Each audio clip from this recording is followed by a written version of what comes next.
Hello नमस्कार दोस्तों। देखिए आपके अपने स्मार्ट स्टडी चैनल में स्वागत है। ठीक है, तो देखिए आज हम नेक्स्ट चैप्टर जो शुरू करने वाले हैं उसका नाम है पदार्थ या मैटर। ठीक है, तो बिना देरी के हम इसकी शुरुआत करते हैं। ठीक है, तो देखिए पदार्थ प्रत्येक वह वस्तु जिसका द्रव्यमान हो, आयतन, गहरता हो और जिसे ज्ञानेंद्रियों द्वारा छुआ या महसूस किया जा सकता हो उसे पदार्थ कहते हैं। जैसे टेबल, पंखा, पेन, कॉपी, बर्तन, वायु आदि। ठीक है, तो देखिए पदार्थ के गुणधर्म। तो पदार्थ पहला है, पदार्थ छोटे छोटे कणों से मिलकर बना होता है। दूसरा है, पदार्थ के कणों के मध्य रिक्त स्थान पाया जाता है। पदार्थ तीन प्रकार के होते हैं, ठोस, द्रव, गैस। ठीक है, जबकि प्लाज्मा, ठीक है, प्लाज्मा और बीईसी, बोस आइंस्टीन कंडेंसेट, ये दो अवस्था और है। ठीक है, तो पदार्थ के कण गतिशील होते हैं। पदार्थ के कणों के बीच आकर्षण बल पाया जाता है। ओके, अब पदार्थ और द्रव्य में उपस्थित अवयवों के आधार पर इन्हें दो भागों में बांटा गया है। पहला है शुद्ध पदार्थ, दूसरा है अशुद्ध पदार्थ। शुद्ध पदार्थ देखिए ऐसे पदार्थ जिनमें एक प्रकार के घटक अवयव मौजूद हो शुद्ध पदार्थ कहलाते हैं। जैसा कि तत्व और यौगिक। जैसे तत्व मतलब एफिल लोहा। ठीक है, छोटे छोटे लोहे के कण से मिलकर एक पदार्थ बनता है। H2O का यौगिक तत्वों का निश्चित अनुपात में मिल पाया जाता है। अब अशुद्ध पदार्थ। अशुद्ध पदार्थ में देखिए ऐसे पदार्थ जिनमें एक से अधिक प्रकार के घटक या अवयव पाए जाते हैं अशुद्ध पदार्थ कहलाते हैं। जैसे कि मिश्रण, जैसे वायु एक गैसों का मिश्रण है। ठीक है, अब पदार्थ की अवस्थाएं देखिए। पदार्थ की तीन मूल अवस्थाएं होती हैं, ठोस, द्रव और गैस। लेकिन पदार्थ की चौथी और पांचवी अवस्था भी खोजी जा चुकी है। चौथी अवस्था प्लाज्मा है और पांचवी अवस्था बीईसी मतलब बोस आइंस्टीन कंडेंसेट है।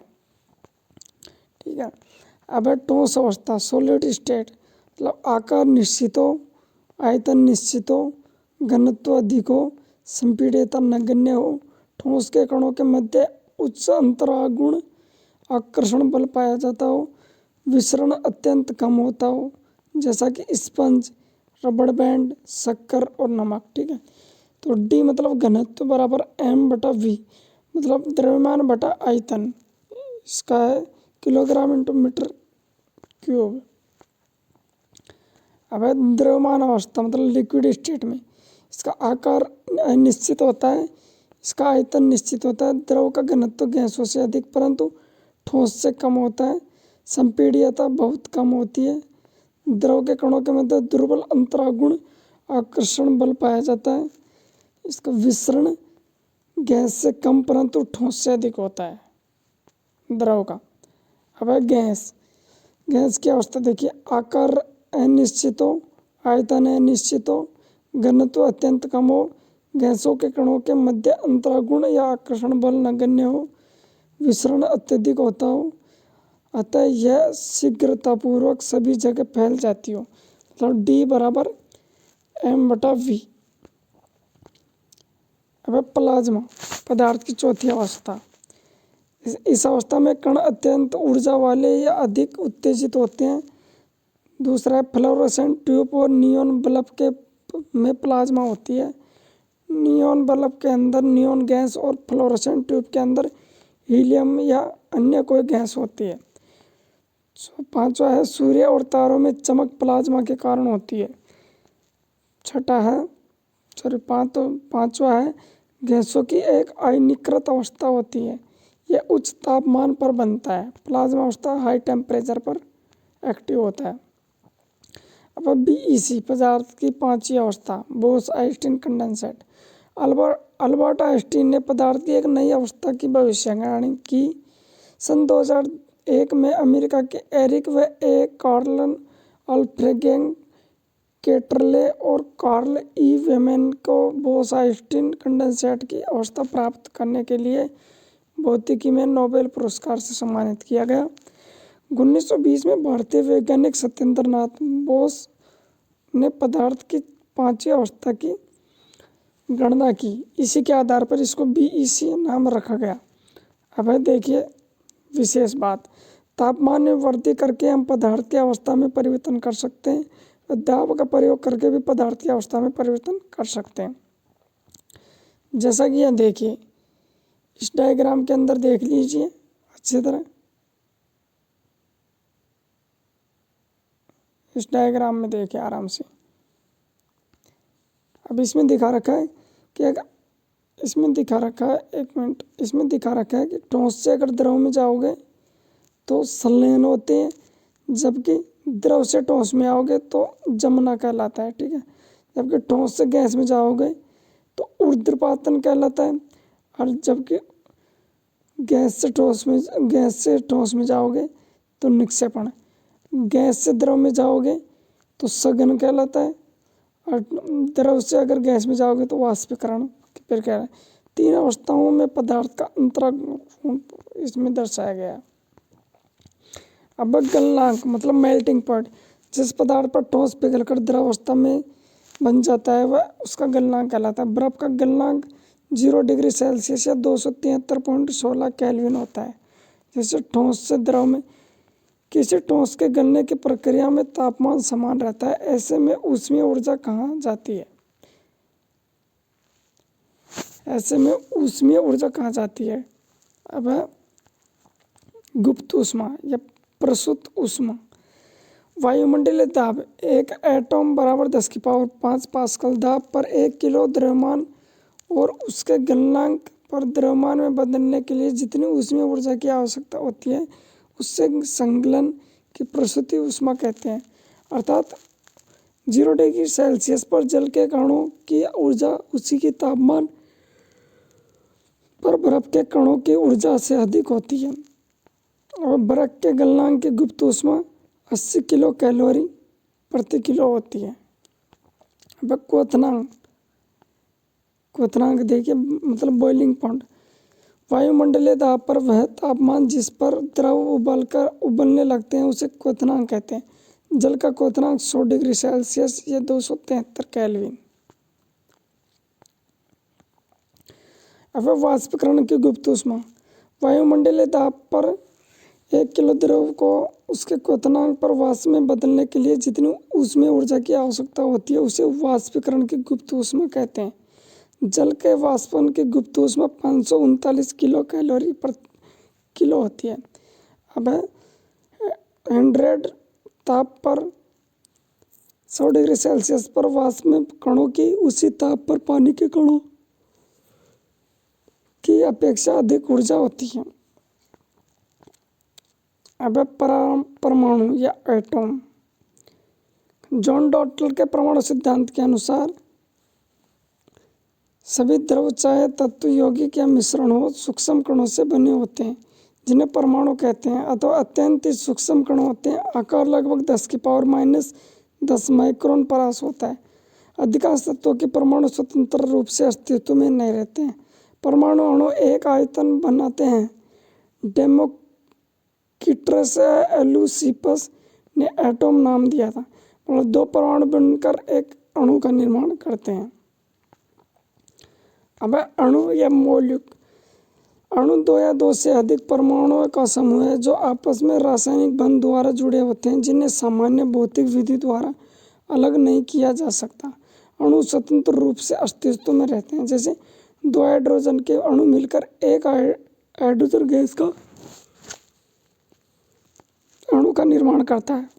अब एलिमेंट या तत्व जो कि शुद्ध पदार्थ होता है, एक ही प्रकार के परमाणुओं के समूह को तत्व कहते हैं, जैसे सोना, चांदी, लोहा, गंधक। ठीक है, आज तक हमने 118 तत्वों की जानकारी है, जिसमें से 94 तो प्राकृतिक है और 24 कृत्रिम है। हाइड्रोजन के परमाणु और हीलियम के हाइड्रोजन के तत्व से मिलकर बने होते हैं। बिना नंबर के तत्व होते हैं helium, lithium, beryllium, boron, carbon, nitrogen, oxygen. Number वाले यौगिक कहलाते हैं, जैसे H2O, NH4। अब है तत्व, धातु या धातु और उपधातु। अब पहले धातु देखिए, ऐसे तत्व जो इलेक्ट्रॉन त्याग कर धनायन का निर्माण करते हैं धातु कहलाते हैं, जैसे Na plus plus electron inversion. अब अधातु है, ऐसे तत्व जो इलेक्ट्रॉन ग्रहण कर ऋणायन बनाते हैं अधातु कहलाते हैं, जैसे A+E। ठीक है। जैसे उपधातु है, धातु 75% व अधातु 25% दोनों के गुण पाए जाते हैं, इनकी संख्या 7 होती है।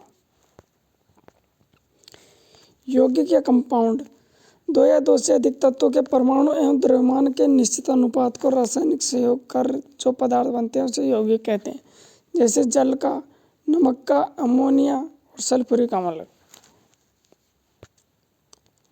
अब मिश्रण, मिक्सचर, दो या दो से अधिक तत्वों के यौगिक को अनिश्चित मात्रा में मिलाने से बने पदार्थ को मिश्रण कहते हैं। इनमें अवयवों के मध्य कोई रासायनिक बंध नहीं होता है। इन्हें भौतिक विधि द्वारा अलग किया जा सकता है, जैसे नाइट्रोजन, ऑक्सीजन, कार्बन डाइऑक्साइड और जल। नमक पानी का घोल, चीनी पानी का घोल। ठीक है। अब देखिए इसमें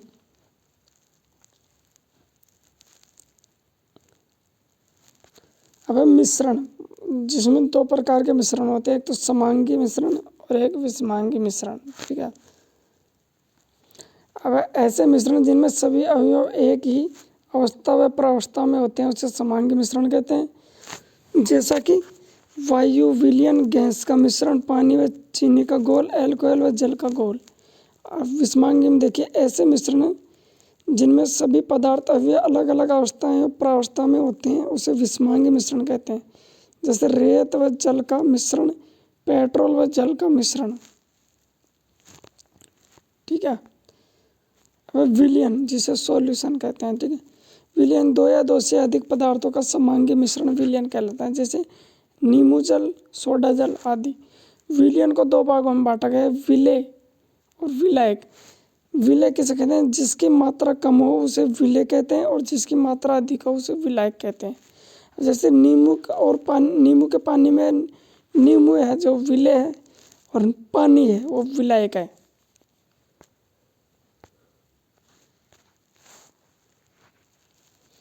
एग्जाम्पल देखिए, चीनी और पानी का घोल।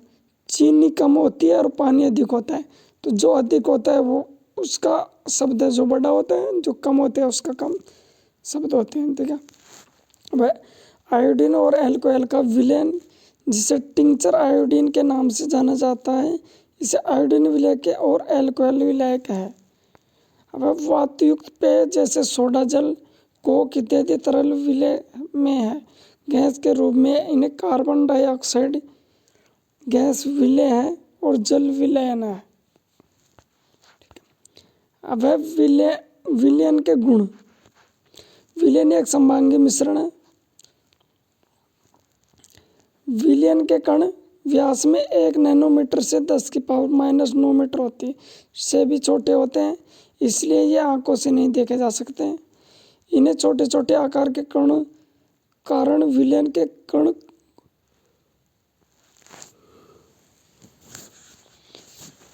गुजर रही प्रकाश की किरण को फैलाते नहीं है, इसलिए विलयन में प्रकाश का मार्ग दिखाई नहीं देता। छानने की विधि द्वारा विलेय के कणों को विलयन से पृथक नहीं किया जा सकता है। विलयन को शांत छोड़ देने पर भी विलयन के कण नीचे नहीं बैठते, अर्थात विलयन स्थायी है। अब संतृप्त और असंतृप्त विलयन के प्रकार। ठीक है। देखिए पहले संतृप्त, दूसरा असंतृप्त। पहले देखिए, किसी निश्चित ताप पर उतनी ही विलेय पदार्थ घुल सकता है जितना कि विलेय की क्षमता होती है, उसे संतृप्त विलयन कहते हैं, जैसे गाढ़ा विलयन। अब इसमें देखिए असंतृप्त में, यदि विलयन में विलेय पदार्थ की मात्रा संतृप्त से कम हो तो इसे असंतृप्त विलय कहा जाता है, जैसे पतला विलयन। अब विलयन की सांद्रता। विलयन की मात्रा द्रव्यमान अथवा आयतन में पूछे हुए विलयन की मात्रा को विलयन की सांद्रता कहते हैं। जैसे विलयन के पदार्थ के प्रतिशत बराबर विलेय पदार्थ का द्रव्यमान बटा विलयन का द्रव्यमान गुणा 100। ठीक है। विलयन के आयतन प्रतिशत विलेय पदार्थ का द्रव्यमान बटा विलयन का आयतन इंटू 100। विलयन के आयतन या विलयन का आयतन प्रतिशत, तो यह विलेय का आयतन बटा विलयन का आयतन इंटू 100। जैसा कि इस एग्जाम्पल के माध्यम से अच्छी तरह से समझ जाओगे। जैसा कि एक विलयन के 320 ग्राम विलायक जल में 40 ग्राम साधारण नमक विलेय है। विलयन की सांद्रता का परिकलन कीजिए। तो इसमें देखिए जो विलायक है 320 ग्राम है और विलेय है जो 40 ग्राम है। तो विलेय का द्रव्यमान बराबर विलायक प्लस विलेय। तो विलेय का द्रव्यमान कुल टोटल हो गया 320 प्लस 4 40, तो 360 हो गए। ठीक है। अब विलयन की सांद्रता, तो विलेय का द्रव्यमान बटा विलयन का द्रव्यमान इंटू 100। तो यहाँ से 40 बटा 60, 360 इंटू 100 करेंगे तो 11.1% से विलयन की सांद्रता आ जाएगी। अब है निलंबन। निलंबन देखिए ऐसे विषमांगी घोल जो ठोस द्रव में परिक्षिप्त हो जाते हैं निलंबन कहलाते हैं। इनका गुणधर्म देखिए, यह एक विषमांगी मिश्रण है। ये कण आंखों से देखे जा सकते हैं। ये निलंबित कण प्रकाश की किरणों को फैला देते हैं जिससे उसका मार्ग दृष्टिगोचर हो जाता है। छानने की विधि द्वारा इस कणों को मिश्रण से अलग किया जा सकता है, जैसा कि पानी प्लस चौक का विलयन। अब है कोलाइड विलयन। निलंबन की अपेक्षा कणों का आधार छोटा होने के कारण यह समांगी मिश्रण समांगी प्रतीत होता है, लेकिन वास्तव में यह विलयन विषमांगी होता है, जैसा कि दूध का। ठीक है। अब है कोलाइड के कणों का आकार इतना छोटा होता है कि यह प्रत्यक्ष रूप से नहीं देखा जा सकता। ये इतने बड़े होते हैं कि प्रकाश की किरण को फैलाते हैं तथा उसमें मार्ग को दृश्य बनाते हैं। जब इनको शांत छोड़ दिया जाता है तब ये कण तल पर बैठते हैं, अर्थात ये स्थायी होते हैं। अब देखिए ये छानन विधि द्वारा पृथक नहीं कर सकते। इन्हें छानने के लिए अपकेंद्रीय विधि का प्रयोग को काम में लेते हैं। अब देखिए ये 60 में से 100%, एक क्वेश्चन 100% हर एग्जाम में आता है। तो यह परिक्षेपित प्रावस्था मतलब कम विलेय वाली होती है और ये विलयन वाली होती है। ठीक है। विलयन के प्रकार होते हैं, ये उदाहरण है। जैसा कि देखिए पहला उदाहरण देखिए कि ठोस, अगर ठोस चीज़ को कम मिलाएंगे, ठोस ही ज़्यादा मतलब दोनों को बराबर मिलाएंगे तो ठोस सोल बनेगा, जैसा कि रंगीन रत्न और पत्थर और दूधिया। द्रव और ठोस को मिलाएंगे तो जेल और जेली और पनीर बनेगी। ठीक है। जैसे गैस और ठोस को, मतलब ये वाली है जो कम वाली है और ये वाली है तो ज़्यादा वाली है। मतलब अगर गैस वाली चीज़ कम मिलाएंगे और ठोस वाली ज़्यादा मिलाएंगे तो ये फोम बनेगा, जैसा कि रबड़ और स्पंज। ठोस और द्रव मिलाएंगे तो सोल बनेगा, मैग्नीशियम और मिल्क। ठीक है, मिल्क किचन। ठीक है। द्रव और द्रव मिलाएंगे तो इमल्सन बनेगा, जैसे दूध फेस क्रीम।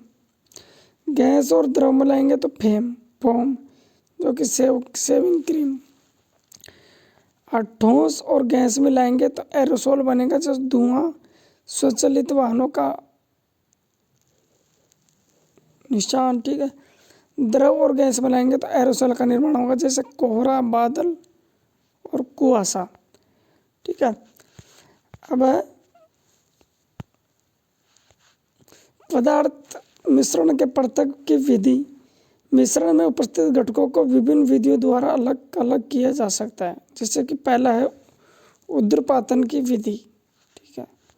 तो ऐसे पदार्थ जो ठोस अवस्था से सीधे गैसीय अवस्था में परिवर्तन हो जाते हैं, जैसे कि अमोनिया क्लोराइड, ठोस carbon dioxide, iodine, aluminium chloride, naphthalene, एंथोसिन और कपूर।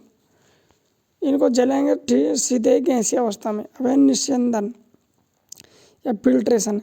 द्रव ठोस को अलग करने की विधि को निस्यंदन विधि कहते हैं, जैसा कि ब्लड का शुद्धिकरण, पंखी जल या कीचड़ जल युक्त। अब आसवन विधि। किसी द्रव को वाष्पीकृत करके पुनः ठंडा करने की विधि को आसवन विधि कहते हैं। यह मुख्यतः द्रवों को मिश्रण को अलग किया जाता है। क्वथनांकों में अंतर अधिक होना चाहिए, जैसे 25 केल्विन से अधिक अंतर हो। जल व एसीटोन का विलयन, जैसे जल 100 डिग्री और ये 56 डिग्री। अब है प्रभाजी आसवन विधि। इसमें मिश्रण के पदार्थों के बीच क्वथनांकों का अंतर 25 केल्विन से कम होता है। जैसे कि पेट्रोल पदार्थों का संगठनों को अलग करने की विधि, इस विधि से हवा से भी विभिन्न गैस प्राप्त कर सकते हैं। अब है 5वां भाप आसवन विधि। इस विधि में ऐसे कार्बनिक पदार्थों को शुद्धिकरण किया जाता है जो जल में अघुलनशील हो परंतु वाष्प के साथ वाष्पशील हो, जैसा कि एसीटोन, मेथिल अल्कोहल, एसिटाल्डिहाइड। ठीक है।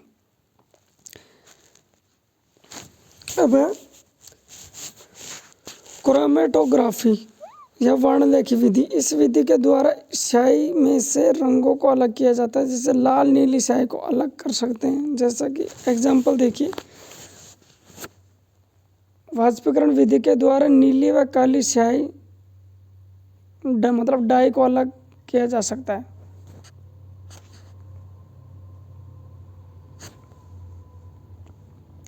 ठीक है। विपरीत पराक्षण विधि। इस विधि के द्वारा समुद्री पानी के जल शुद्धिकरण में नमक और पानी के अणुओं में से अन्य पदार्थों को दूर करने के लिए इस विधि का उपयोग में लाया जा सकता है। जैसा कि विलयनीकरण एक ऐसी प्रक्रिया है जिससे नमकीन पानी से खनिज पदार्थों को अलग किया जाता है। ठीक है।